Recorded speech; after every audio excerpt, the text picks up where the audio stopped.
I was introduced as a special guest. I'm not special, you folks are. This is about you and your fight for freedom and liberty in America.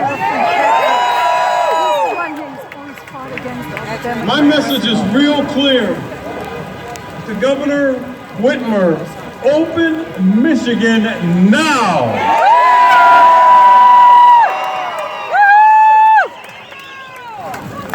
And what I want to do is take you back in time to when this whole mess started, and this is a mess. Yeah, it is. I think it's important to take a quick look back in time when this started sometime in March, because if we're going to move forward, we got to know where we came from. Ladies and gentlemen, my fellow Americans, from the great state of Michigan, you have been lied to.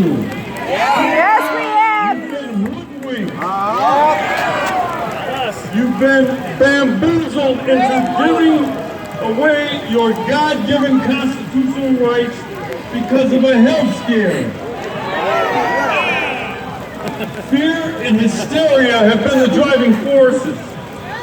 Agenda-driven people in the medical field, along with some bureaucrats with ties to liberal causes, began driving public policy. It crushed our economy. It closed businesses and placed law-abiding Americans under house arrest. This was nothing short of economic suicide. Your rights have been trampled on by power-hungry and abusive politicians led by your governor.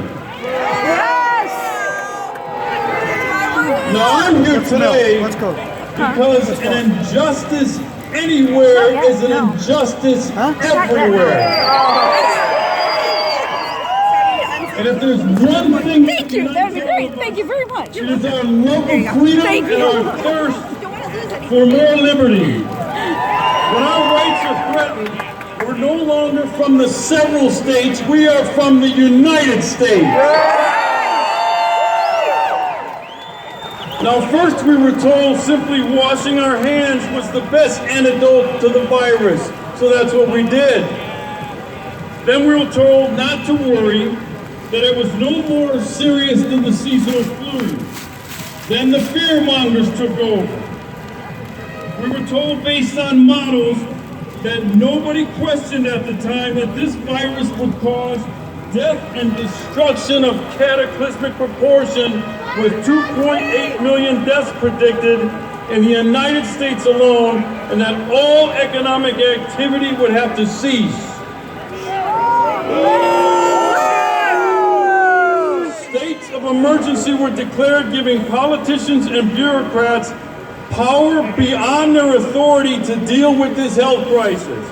That included a suspension of our God-given rights under the Constitution. Businesses were closed. Schools were shut down. Professional sports leagues canceled their schedules. Keep in mind that we were told this would only be for a few weeks. They lied! Go back to work! They lied! They lied! They lied! Then, as we know today, weeks turned into months, and some of the so-called experts told us that this suspension of our American way of life might have to go on for maybe 6 months.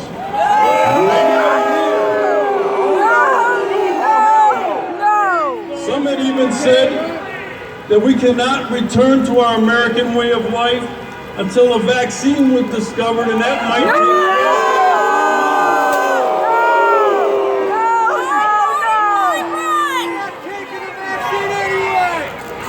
all medical and scientific evidence that ran contrary to this sky-is-falling rhetoric that we were being sold was suppressed, taken down from social media.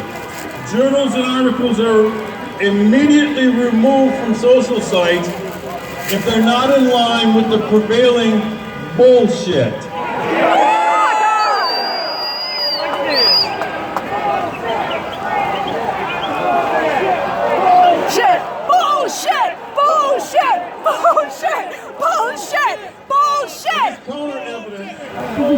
called nothing more than a distraction. It was called conspiracy theory, even though this competing evidence came from other experts in the medical and scientific field. When some like me began to question the so-called experts, all we got were cliches and platitudes like, we need to do this out of abundance of caution. That if we only saved one life, it would be worth it, and it was the right thing to do. We were told that to do nothing would be irresponsible, safety first, and that what we were doing and what we were being subjected to was just a minor inconvenience.